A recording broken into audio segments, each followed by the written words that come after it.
दोस्तों, जीवन में जब भी कभी परेशानी आती है तो एक बार मन में ये सवाल जरूर उठता है कि आखिर पिछले जन्म में ऐसा कौन सा पाप किया है कि इसकी सजा मिल रही है। अगर आप ऐसा सोचते हैं तो इसमें कुछ गलत भी नहीं है, क्योंकि इस जन्म के सुख दुख का संबंध पूर्व जन्म से भी होता है। ये बात परामनोविज्ञान और ज्योतिषशास्त्र दोनों कहते हैं। ये कहानी भी उसी का उद्धरण करती है। एक बार एक आस्तिक आदमी का परिवार गुरु दरबार की सेवा किया करता था।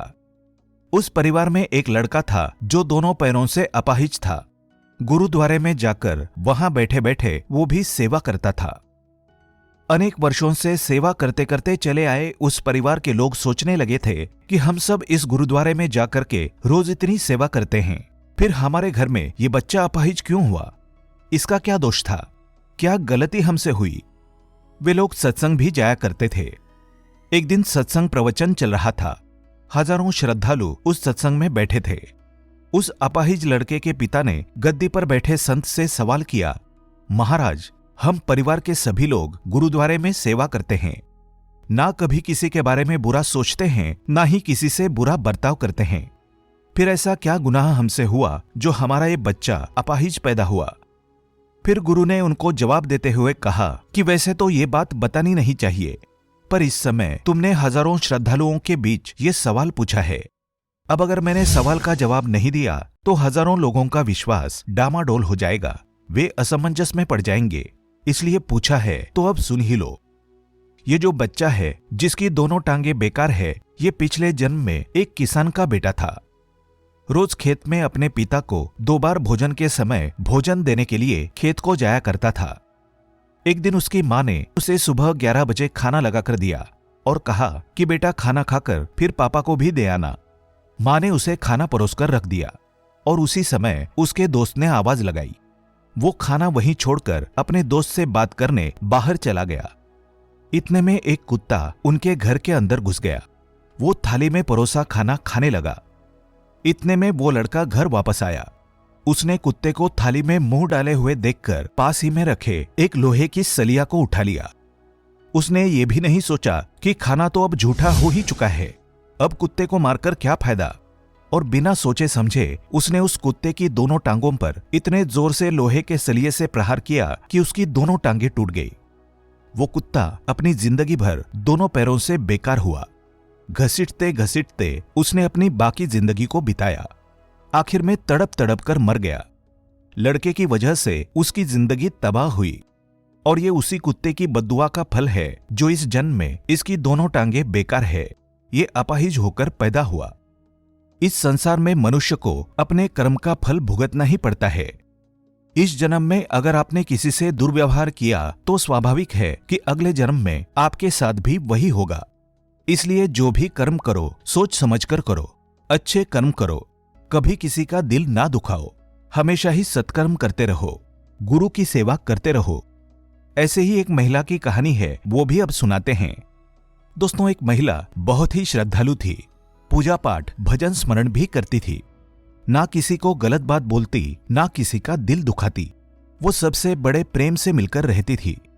वो सिर्फ एक चीज से दुखी थी कि उसका पति उससे रोज किसी न किसी बात पर लड़ाई झगड़ा करता था, उसे मारता पीटता था। उस आदमी ने कई बार उसको इतना मारा कि उसकी एक हड्डी भी टूट गई थी। उस आदमी का ये रोज का काम था, लड़ाई झगड़ा करना, मार पीट करना।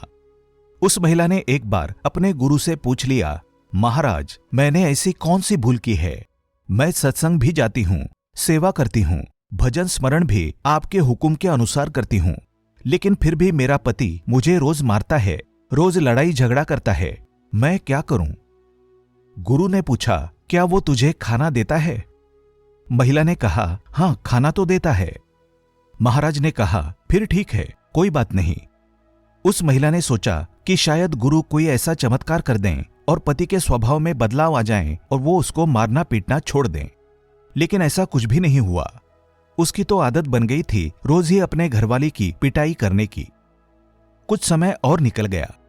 उस महिला ने गुरु से फिर पूछा कि महाराज, मेरा पति अब भी मुझे रोज पीटता है, रोज लड़ाई झगड़ा करता है, मेरा क्या कसूर है?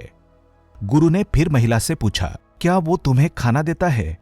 उस महिला ने कहा, हाँ महाराज, खाना तो देता है। तो गुरु ने फिर कहा, फिर तो सब ठीक है, तुम अपने घर जाओ। वो महिला बड़ी निराश हुई। गुरु ने कहा ठीक है, तो आगे बिना कुछ बोले वो घर चली गई। उसके पति का स्वभाव जैसे का तैसा रहा। रोज उसने लड़ाई झगड़ा करना, मारपीट करना चालू रखा। इन सब से महिला अब बहुत तंग आ चुकी थी। कुछ समय और गुजर गया और फिर एक दिन महिला ने फिर गुरु के सामने अर्जी लगाई, महाराज जी, अब भी वो मुझे बहुत मारता है। उसने मेरे हाथ की हड्डी भी तोड़ दी। मेरा क्या कसूर है? मैं सेवा करती हूं, पूजा पाठ करती हूं, फिर भी मुझे जिंदगी में सुख क्यों नहीं मिलता? गुरु ने फिर पूछा, क्या वो तुम्हें खाना देता है? महिला ने कहा, हां, खाना तो देता है। गुरु ने कहा, फिर ठीक है। अब फिर से वही जवाब सुनकर वो महिला जोर जोर से रोने लगी और बोली, महाराज, मुझे मेरा कसूर बता दीजिए। मैंने कभी किसी के साथ बुरा नहीं किया, फिर मेरे साथ ऐसा क्यों हो रहा है? महाराज कुछ देर तक तो शांत रहे, फिर बोले, बेटी, तुम्हारा पति तुम्हारे पिछले जन्म में तुम्हारा बेटा था। तुम उसकी सौतेली मां थी। तुम रोज उसको सुबह शाम मारा करती थी और उसको कई कई दिनों तक खाना नहीं देती थी, भूखा रखती थी। शुक्र मनाओ, इस जन्म में वो तुझे खाना तो दे रहा है। ये बात सुनकर वो महिला एकदम से चुप हो गई। गुरु ने फिर कहा, बेटा, जो कर्म तुमने पिछले जन्म में किए हैं ये उसी का भुगतान है। ये भुगतान तो तुझे करना ही है। फिर उस महिला ने कभी भी गुरु से कभी कोई शिकायत नहीं की, क्योंकि वो सच जान गई थी। दोस्तों, इसीलिए हमें भी कभी भी किसी के साथ बुरा व्यवहार नहीं करना चाहिए। सबसे प्रेम प्यार से रहना चाहिए। हमारी जिंदगी में जो भी कुछ हो रहा है सब हमारे कर्मों का ही लेखा जोखा है। इसका हिसाब किताब तो हमें देना पड़ेगा।